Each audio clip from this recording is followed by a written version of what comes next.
Bienvenida, bienvenido a esta exploración a fondo. Hoy nos sumergimos en una colección, fascinante de textos basados en narrativas bíblicas. Tenemos historias del Antiguo Testamento, también del Nuevo, y relatos específicos sobre la vida, las enseñanzas de Jesús. Parecen adaptaciones, quizás resúmenes, algunos como para un público más joven, otros con un fin más inspiracional, diría yo. Nuestra meta hoy es ir un poco más allá, ¿no? Extraer las ideas clave, esos momentos impactantes y los temas centrales que laten en estos fragmentos. Entender cómo se cuentan las historias en estos materiales. Exactamente. Vamos a analizar estas narrativas, desde figuras fundacionales como Jacob, David, hasta los eventos cruciales del Nuevo Testamento, claro, en torno a Jesús. Nos fijaremos en cómo se presentan los hechos, qué detalles se resaltan, y si podemos ver, hilos conductores o patrones en la forma de contar. Perfecto. Pues arranquemos con el Antiguo Testamento. Una de las primeras figuras que aparece es Jacob. Las fuentes mencionan ese episodio cuando huye, ¿no? Y tiene ese sueño tan vívido. Una escalera al cielo. Así es. Una escalera así, con ángeles subiendo y bajando. Y en ese sueño recibe una promesa divina. Sobre su descendencia, la tierra. Lo interesante es cómo el texto vincula ese sentimiento de soledad que tenía Jacob con una experiencia divina muy directa. Y como resultado, nombra el lugar Betel, casa de Dios. Y fíjate, hay un detalle muy gráfico que recogen las fuentes. La piedra. La piedra que usa de almohada, que seguro era súper incómoda. Imagínate. Pues esa piedra se convierte en un pilar sagrado. Un memorial de ese encuentro. De una piedra a un pilar. Sí, es un símbolo potente. Luego, las fuentes nos llevan a José y sus hermanos. Una trama, llena de tensión familiar. Se detienen en ese momento en que los hermanos vuelven a Egipto y, sorpresa, encuentran el dinero de vuelta en sus sacos de grano. Y el texto describe muy bien su reacción. Miedo. Y culpa, claro. Dicen algo como, Dios nos está cobrando lo que hicimos. Es fascinante cómo la fuente plasma ese diálogo interno, ¿sabes? Ese reconocimiento, aunque tardío, de su maldad hacia José años atrás. Y por otro lado, nos muestra a José, que al oír su arrepentimiento se conmueve. Hasta las lágrimas, dice el texto, pero en secreto. Ah, ¿en secreto? Sí, porque públicamente mantiene una postura dura. Incluso retiene a uno de ellos, a Simeón, como garantía para que traigan a Benjamín. Esa dualidad en José es muy interesante. ¿Dan las fuentes alguna pista de por qué esa fachada severa si por dentro estaba conmovido? Explícitamente en estos fragmentos, no mucho. Pero uno puede inferir que es parte de un proceso, ¿no? Quizás una prueba para ver si el arrepentimiento era genuino. O tal vez una forma de orquestar la reunión familiar completa, pero ahora bajo sus términos. Él tiene el poder ahora. Las narrativas a veces dejan esas complejidades ahí sin resolverlas del todo. Entendido. Saltando a otra etapa, mencionan a Gedeón en la época de los jueces. Lo califican como el más grande de ellos, por su valentía, su fe, y recalcan un punto. Rechazó ser rey. Correcto. Y ese rechazo es clave. Gedeón insiste en lo que llamaríamos una teocracia. O sea, la idea de que solo Dios es el verdadero gobernante de Israel, no un hombre. A pesar de que venía de una victoria militar espectacular, lograda, según el índice de una fuente, con solo 300 hombres, lo que enfatiza la ayuda divina, claro. 300 hombres. ¡Increíble! Pues sí, y aún así se niega a tomar el poder terrenal para sí. Esto marca una tensión que veremos repetirse. El liderazgo divino versus el liderazgo humano. Esa tensión entre lo divino y lo humano en el liderazgo. Buen punto. Y eso nos lleva directos a David. Las fuentes lo introducen de una forma casi idílica al principio, ¿verdad? Joven pastor, valiente, músico. Sí, se detienen en su habilidad con la onda. Contra leones y osos, protegiendo al rebaño, y cómo su música, calmaba al rey Saúl. Una fuente incluso sugiere que el famoso Salmo 23, El Señor es mi pastor, pudo nacer en esa época de pastor. Qué bonito. Pero esa cercanía con Saúl, se deteriora rápido. Los celos del rey son un factor decisivo. Y lo curioso es que Saúl no sabía que Samuel ya había ungido a David, en secreto, como futuro rey. Ahí empieza la intriga palaciega. Y supongo que esos celos explotan con el episodio de Goliat. Las fuentes hablan de un gigante filisteo de 9 pies. ¿Cómo describen ese enfrentamiento? ¿Parece tan desigual? El contraste.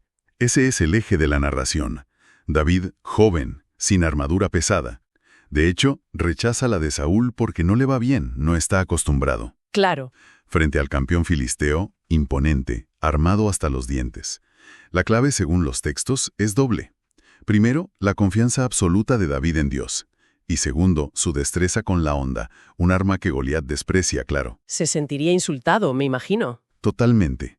Se mencionan detalles muy vívidos. Las 5 piedras lisas que recoge del arroyo. El golpe certero en la frente.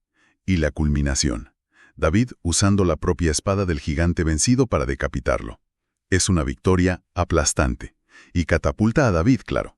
Una victoria que, paradójicamente, le trae más problemas con Saúl.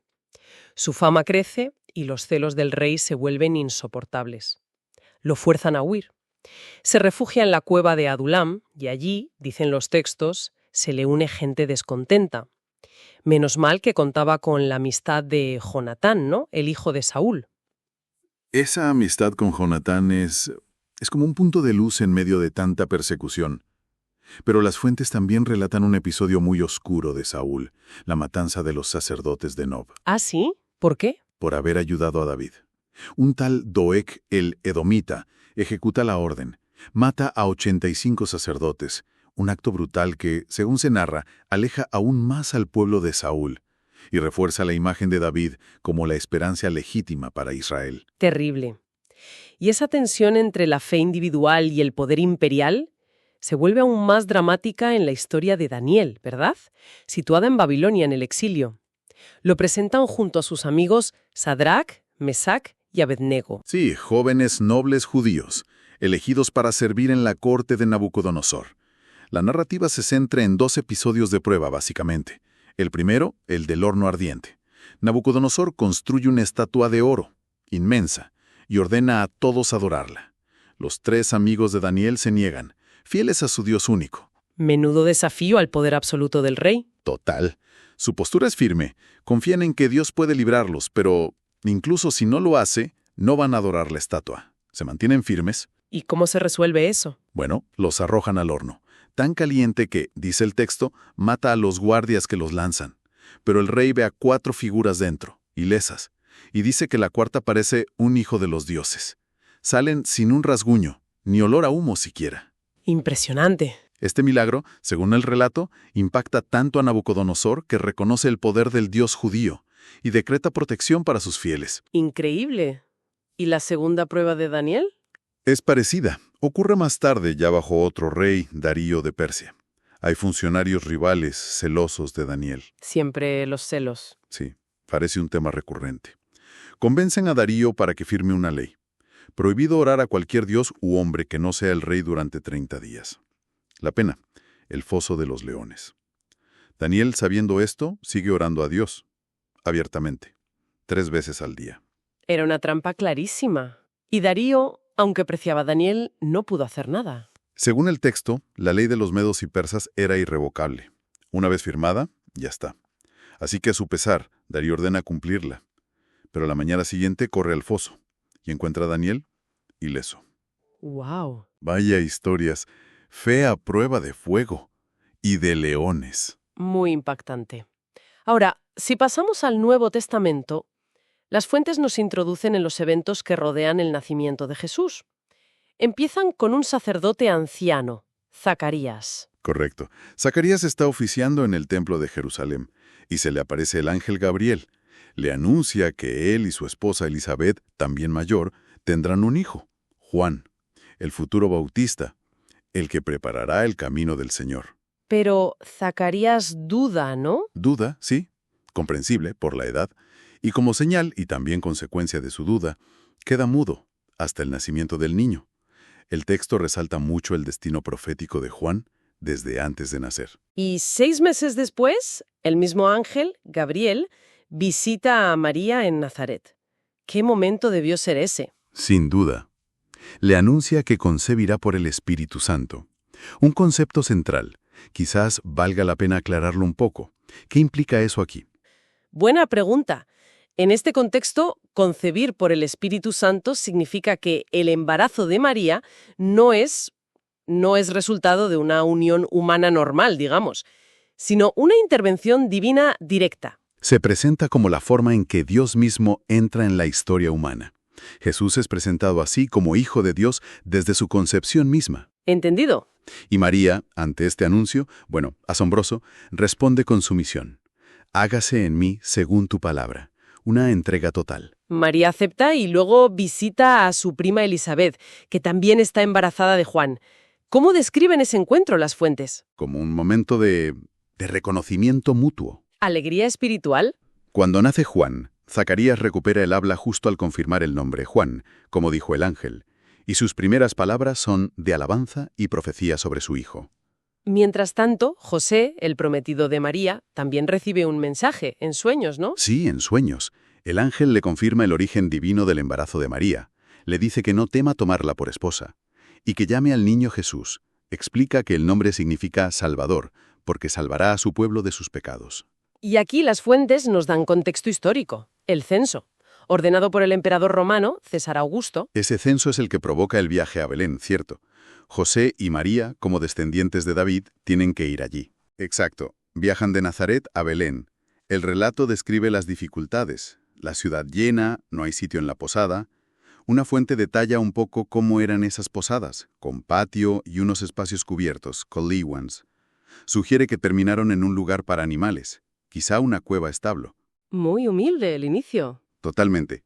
Allí nace Jesús y lo acuestan en un pesebre, un comedero de animales. Y esa misma noche el anuncio se extiende. Ángeles, a unos pastores. Sí, a pastores que estaban en los campos cercanos. Les da la noticia. Ha nacido el Salvador. Y una señal muy concreta. Encontrarán al niño envuelto en pañales en un pesebre. Los pastores van, lo comprueban, y se convierten en los primeros mensajeros de la noticia. Las fuentes citan el canto de los ángeles. Gloria a Dios en las alturas, y en la tierra paz a los hombres de buena voluntad.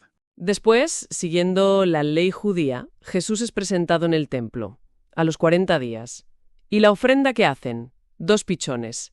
¿Qué indica eso? Indica su condición económica, modesta. La ley permitía esa ofrenda a quienes no podían pagar un cordero. Es otro detalle que subraya la humildad del entorno de Jesús. Luego viene la visita de los sabios de Oriente, otro elemento icónico, guiados por una estrella buscando al rey de los judíos. Y esto alerta a Herodes el Grande. Exacto. Herodes, el rey de Judea en ese momento, conocido por su crueldad, su paranoia, consulta a sus consejeros religiosos que le confirman. Las profecías señalan a Belén. Llama a los sabios, les pide que encuentren al niño y le avisen, fingiendo querer adorarlo él también. Claro, pura estrategia. La estrella los guía hasta la casa, fíjate, ya no el establo. Sugiere que pasó un tiempo donde están Jesús y María. Le ofrecen oro, incienso y mirra. Pero, advertidos en sueños, vuelven a casa por otro camino. Evitan a Herodes. Herodes burlado. Y su reacción es terrible. Sí. Un ángel advierte a José en sueños. Huyan a Egipto. Inmediatamente. Y obedecen. Herodes, furioso, ordena la matanza de todos los niños menores de 2 años en Belén y alrededores. Un episodio brutal. Permanecen en Egipto hasta que muere Herodes. Y al volver... Un ángel les avisa que pueden regresar. Vuelven a Israel, pero como Arquelao, el hijo de Herodes, gobierna Judea y tiene fama de cruel. Deciden ir a Galilea, al norte. Se establecen en Nazaret. Una fuente añade que esto cumple una profecía. Será llamado Nazareno. Así concluye la infancia. Ya en su juventud está ese episodio famoso a los 12 años, en el templo. Se pierde, o más bien se queda allí. Sí, durante la Pascua, en Jerusalén. Sus padres lo buscan, angustiados, 3 días, y lo encuentran en el templo, conversando con los doctores de la ley, todos asombrados de su inteligencia. Su respuesta a María: ¿no sabíais que en los asuntos de mi padre me es necesario estar? Se interpreta en las fuentes como una temprana conciencia de su misión divina. Ya apuntaba maneras, ¿no? Desde luego. Aún así, vuelve a Nazaret con ellos. Vive en obediencia, aprende el oficio de carpintero, hasta que empieza su ministerio. ¿Y de ahí al ministerio público? Empieza con el bautismo por Juan en el Jordán, luego las tentaciones en el desierto, donde resiste a Satanás citando las Escrituras. Escrito está. ¿Cuál es el primer milagro que relatan estas fuentes? Las bodas de Caná, el agua convertida en vino, a instancias de su madre María. Llenan 6 grandes tinajas de piedra de esas para purificaciones rituales con agua, y se transforma en un vino excelente. El texto lo llama la primera señal. Manifestó su gloria, dice, y afirmó la fe de sus discípulos. Poco después, en Jerusalén, viene un acto mucho más confrontativo. La expulsión de los mercaderes del templo. Sí, un momento de gran autoridad. Hace un látigo, vuelca las mesas de los cambistas, de los vendedores de animales, y declara que no conviertan la casa de su padre en un mercado. Lógicamente, esto enfurece a las autoridades religiosas. Claro. Y es en este clima de tensión que recibe la visita nocturna de Nicodemo. Nicodemo, un fariseo importante, miembro del Sanedrín, el Consejo Supremo Judío, ¿verdad? Exacto. El principal órgano religioso y judicial judío. Nicodemo va de noche, quizá por temor o por discreción. Jesús le habla de la necesidad de nacer de nuevo, espiritualmente, para entrar en el reino de Dios. Y le explica el corazón de su misión con esa frase tan citada que aparece en una fuente. Porque de tal manera amó Dios al mundo que ha dado a su Hijo unigénito. Otro encuentro que rompe barreras es con la mujer samaritana, junto al pozo de Jacob. Judíos y samaritanos no se trataban. Y menos un hombre judío hablando a solas con una mujer samaritana y con el historial de vida que tenía ella. Jesús inicia la conversación, le revela que conoce su pasado. Le habla del agua viva, la satisfacción espiritual que Él ofrece, y de una adoración a Dios en espíritu y en verdad, más allá de lugares físicos concretos.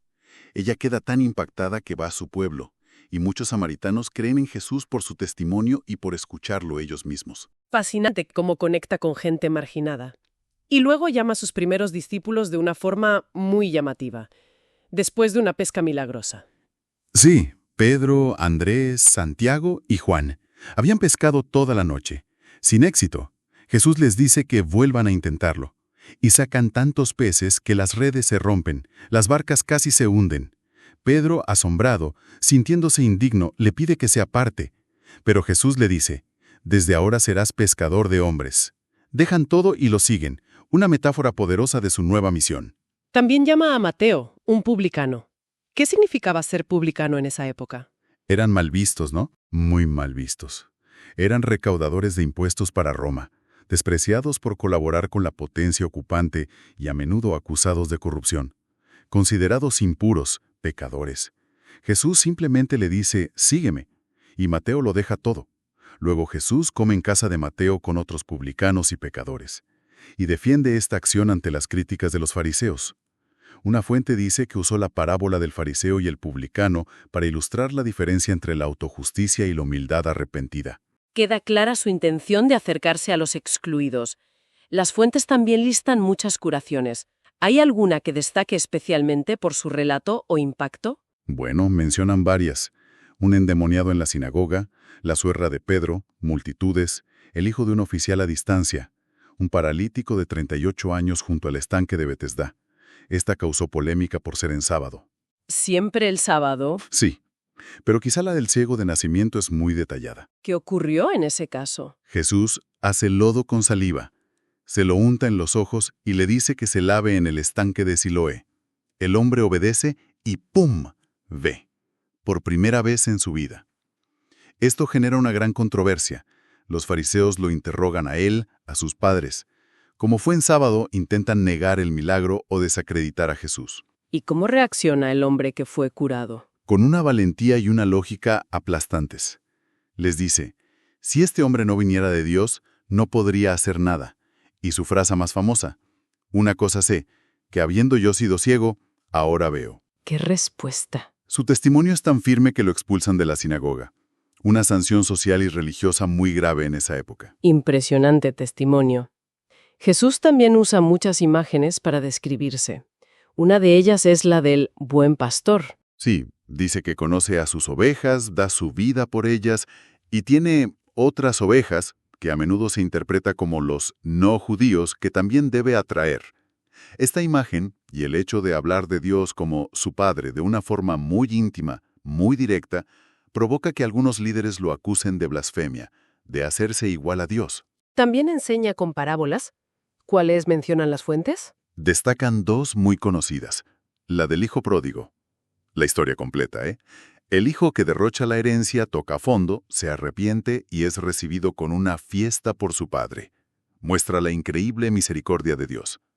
Y la de las 10 vírgenes, 5 prudentes con aceite de reserva, 5 insensatas, que enseña sobre la necesidad de estar preparados para la venida del reino o el regreso de Cristo. Mencionan también su actitud hacia los niños, reprendiendo a los discípulos que los apartaban. Sí, insiste, dejad a los niños venir a mí, porque de los tales es el reino de los cielos. Una fuente añade que los tomaba en brazos, los bendecía, mostrando una ternura especial. Hay un evento muy misterioso y visual, la transfiguración.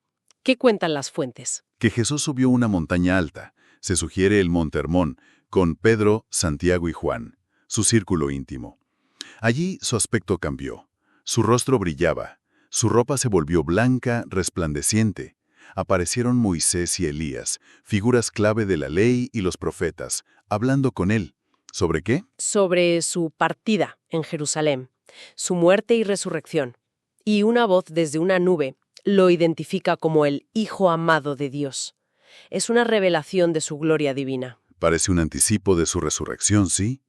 También se habla del envío de un grupo más grande de discípulos, los 70. Sí, los envía de 2 en 2, a predicar, a sanar. Les da autoridad sobre espíritus, protección, pero les recalca que su mayor alegría debe ser otra cosa. ¿Cuál? Tener sus nombres escritos en el cielo, no el poder que ejercen. Poner el foco en lo importante. Y el último gran milagro antes de la pasión, la resurrección de Lázaro. Un punto de inflexión total. Jesús llega a Betania cuando Lázaro, el hermano de Marta y María, lleva 4 días muerto. Se conmueve, llora, y ante la tumba lo llama. Lázaro, ven fuera. Y Lázaro sale vivo. Este milagro convence a muchos, sí, pero también sella la decisión de los líderes religiosos de matarlo. Su popularidad se vuelve incontrolable para ellos. Aquí la tensión llega al máximo. Las fuentes mencionan la muerte de Juan Bautista como un presagio oscuro. Sí, decapitado por Herodes Antipas. Por un capricho de Salomé instigada por su madre Herodías, a quien Juan había criticado. Mientras tanto, Jesús ya predice su propia muerte y resurrección, y llama a sus seguidores a negarse a sí mismos, a tomar su cruz. Se alude a la entrada triunfal en Jerusalén, cuando los niños aclaman «Hosana al Hijo de David» en el templo, irritando a los sacerdotes, claro. Y Jesús llora por la ciudad, prediciendo su destrucción. Y en este clima, Judas Iscariote, uno de los 12, pacta entregarlo, por 30 piezas de plata. En la última cena, durante la Pascua, Jesús señala al traidor y predice la negación de Pedro.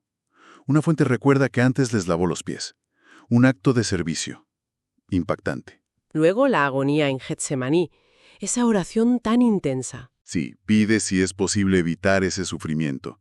Pase de mí esta copa. Pero se somete a la voluntad del Padre. Un ángel lo conforta, según un relato. Mientras, sus discípulos más cercanos, se quedan dormidos. Qué momento tan humano, ¿no? El miedo, la soledad y la traición. Llega Judas con la turba armada. Lo identifica con un beso. Pedro intenta defenderlo. Corta la oreja de Malco, un siervo del sumo sacerdote. Pero Jesús lo reprende. Y sana la oreja. En ese momento, todos los discípulos huyen. Jesús es arrestado. Lo llevan ante las autoridades judías, Anás y Caifás. Y Pedro, que lo sigue de lejos, cumple la profecía. Lo niega 3 veces. Antes de que cante el gallo. Un momento de profunda caída. Y cumplimiento de la palabra de Jesús. Ocurre en el patio de la casa del sumo sacerdote, mientras Jesús está siendo interrogado dentro. La crucifixión. Se describe con detalles muy gráficos y simbólicos en las fuentes. Sí, mencionan la oscuridad sobre la tierra, el grito de abandono, Dios mío, ¿por qué me has desamparado? La sed, las últimas palabras, consumado es, Padre, en tus manos encomiendo mi espíritu. En el momento de su muerte, el velo del templo se rasga. El centurión romano reconoce su divinidad. Un soldado le atraviesa el costado con una lanza. Sale sangre y agua. Son detalles cargados de significado teológico para los autores, claro. Después de su muerte, José de Arimatea, un seguidor secreto, pero miembro del Sanedrín, pide el cuerpo a Pilato. Pilato accede. José, con ayuda de Nicodemo, ¿recuerdas? El que fue de noche, envuelve el cuerpo con lienzos y especias. Mirra y aloes, detalla una fuente.